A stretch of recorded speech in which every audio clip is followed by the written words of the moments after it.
Olá, pessoal, tudo bem com vocês? Estamos aqui para a nossa 20ª aula do curso de Fundamentos de Python e o tema da aula de hoje continua sendo a instrução for, porém, hoje veremos a instrução for com a função range. Então, vamos à aula de hoje. Eu já deixei aqui os códigos escritos para facilitar aqui a explicação, porque hoje a gente tem vários blocos de códigos nessa aula. Então vamos lá. Primeiro, o que a função range faz? Ela percorre, junto com for, um intervalo de uma determinada quantidade associada a um número. Então veja a sintaxe como fica. For, do jeito que a gente aprendeu, o nome da variável temporária, in, e agora o iterável vai ser a função range, um intervalo, que pode ter três parâmetros: o valor de início, qual é o número inicial, o valor final e de quanto em quanto ela vai andando. Se a gente coloca um número só, ele vai dizer qual é o fim, começando em 0 até aquele número, esse é o padrão. Se a gente coloca dois números nesse range, ela vai buscar de onde começa, é o primeiro número, e onde termina. E se a gente coloca o terceiro número, ela vai dizer onde começa para o primeiro, onde termina para o segundo e de quanto em quanto vai andando, qual é o passo. E depois a ação associada ao nome dessa variável. Esse nome da variável pode ser qualquer um. Quando a gente usa a função range, é uma boa prática usar o i, porque ele vai associar ao índice do iterável. Ele não é usado sozinho do jeito que a gente está colocando aqui. Eu primeiro vou colocar sozinho só para vocês verem, né, o que a função range oferece. Então aqui eu estou colocando for i, mas poderia ser outra variável, in range com o número 6. Então, um número sozinho é o valor do fim. Então, ela vai contar aqui 6 números, começando em 0, por padrão, terminando no sexto número, que vai ser o número 5, o índice 5. Então, ele vai imprimir 0, 1, 2, 3, 4, 5. Porque é um intervalo de 6 números, começando no 0 e terminando no 5, que é o sexto número. Lembrando que o Python começa a contar no 0. Agora eu vou colocar aqui começando com dois números. Então, começando em 1 e terminando no sexto número. Só que ele só vai mostrar 5 números, porque o número 0 vai ficar oculto. Ele vai mostrar a partir do 1. É o que eu estou pedindo aqui. Então, ele mostra 1, 2, 3, 4 e 5. São 5 números. Ele contou 6, mas escondeu o número 0, que é o primeiro número, porque eu pedi para ele contar, ou para ele mostrar, a partir do número 1. Ele excluiu o 0. E agora eu vou fazer um for aqui com range com 3 parâmetros. Começando no 1, parando no sexto, então ele vai esconder o 0, vai parar no número 5, contando de 2 em 2. Então, ele conta 1, 3 e 5. Ele escondeu os pares aqui, porque eu pedi para contar de 2 em 2, começando do 1. E agora, começando o contrário, fazendo de forma decrescente, começando do contar do sexto, parando no 0, indo de menos 1 em menos 1, ou seja, de forma reversa. Olha só, 6, 5, 4, 3, 2, 1. Então, a função range basicamente faz isso junto com o for. E por que isso é importante? Porque para algumas estruturas de dados, como as listas e as tuplas, a gente pode usar esses números do range como índice, e aí fica fácil para associar com uma ou mais listas. Então, aqui eu preparei um exemplo com 3 listas, cada lista com 6 elementos. Então, a lista nomes, pesos e alturas. E aqui eu vou pedir para fazer um print do tamanho de cada uma delas. Lembrando que função len, a gente já aprendeu, é função tamanho. Ele vai contar o tamanho. Então, cada lista aqui tem 6 elementos. Então, essa é uma ideia muito bacana. Eu posso colocar o range, que é o tamanho, sozinho, como esses 6 aqui, ou aqui dentro eu posso pôr len e o nome da lista. Isso é particularmente importante quando eu não sei o tamanho da lista, ou quando o usuário pode imputar uma lista com tamanhos diferentes. Então, o range geralmente ele é associado em listas com a função len. Então, ele vai produzir o mesmo efeito da quantidade de números, só que essa quantidade pode ser variável. Então, como ela pode ser variável, eu vou mandar fazer a contagem e aí utilizar essa contagem, o resultado dessa contagem como range, por exemplo. É o que eu vou fazer aqui, ó. Para cada índice no range que tem o tamanho da lista nomes, imprima nomes da posição I. Olha o que ele faz. Douglas, Daniela, Pedro, Maria, Eduardo e Esther. Imprimiu, percorreu cada índice e associado ao índice ele pegou o nome da posição I. Puxa, Douglas, isso não é a mesma coisa que fazer assim, por exemplo, ó. For nome in nomes, faça alguma coisa. Print nome. É exatamente a mesma coisa. Então, por que eu vou usar esse índice e não vou usar isso aqui?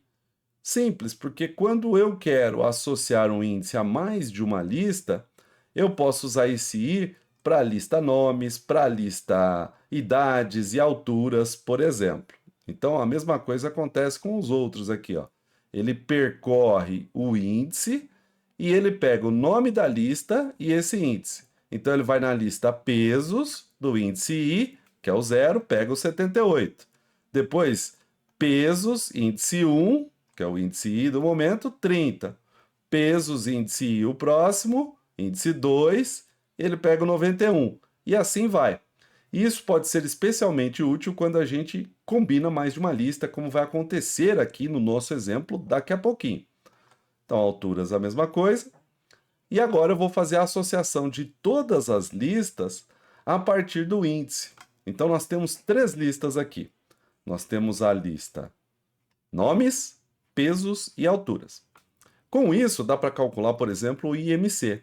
E eu vou querer fazer um print, então, do IMC que mostre o nome, o peso, a altura e seu IMC. Então, para isso, a gente vai criar uma lista vazia, chamada IMC, vai fazer um for, vai appendar, que a gente já aprendeu a fazer o append, a conta para calcular o IMC, e depois vai imprimir tudo isso junto. Então vamos lá? Eu vou construir esse bloco aqui de uma vez junto com vocês, para não ficar aqui tão misterioso, né? Então, o primeiro passo, IMC recebe uma lista vazia. Legal. Eu vou preencher essa lista de acordo com os elementos que estão nas outras listas. Então, vou fazer um for. E eu vou fazer um for com índice, porque o mesmo índice de uma lista pode ser associado a outra lista. Então, o índice nome da lista nomes vai ser associado ao índice peso e ao índice altura para calcular o IMC. Então, for i in range. Qual é o tamanho do range? 6. Ah, mas e se eu não soubesse que era 6? Então eu faço assim, len nomes. Como eu sei que todas têm o mesmo tamanho, todas vão ter 6. 2 pontos, enter. Primeira coisa que eu vou fazer é preencher essa lista com todos os seus IMCs. Então, imc.append. E aí, o que vai ser o imc.append? É o peso, cada peso que ele encontra, sobre cada altura em metros que ele encontrar, ao quadrado. Então, pesos, que é o nome da lista. Qual o peso? Todos. Então, pesos, entre colchetes, i, porque assim, cada peso que ele encontrar de índice i, ele vai executar essa ação. Dividido por altura. Qual altura? Alturas todas, né? Então, de índice i elevado ao quadrado. Com isso, o que ele vai fazer? Ele vai calcular todos os IMCs. Ele vai pegar a posição 1 da lista pesos e vai dividir pela posição 1 da lista altura, só que ao quadrado. Aí ele vai fazer isso para o segundo. Ele vai pegar a posição 2 da lista pesos e dividir pela posição 2 da lista alturas ao quadrado. E vai até o final.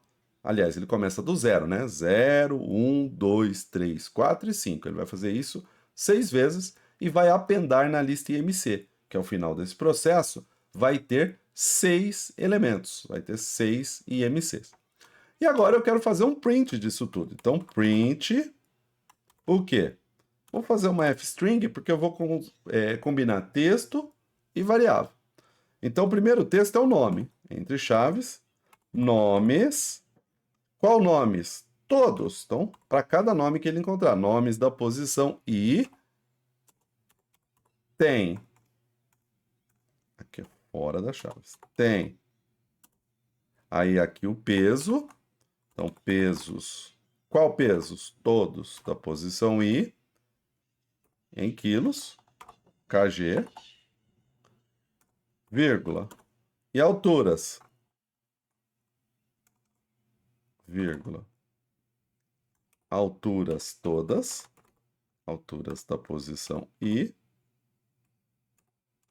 em metros, M, e seu IMC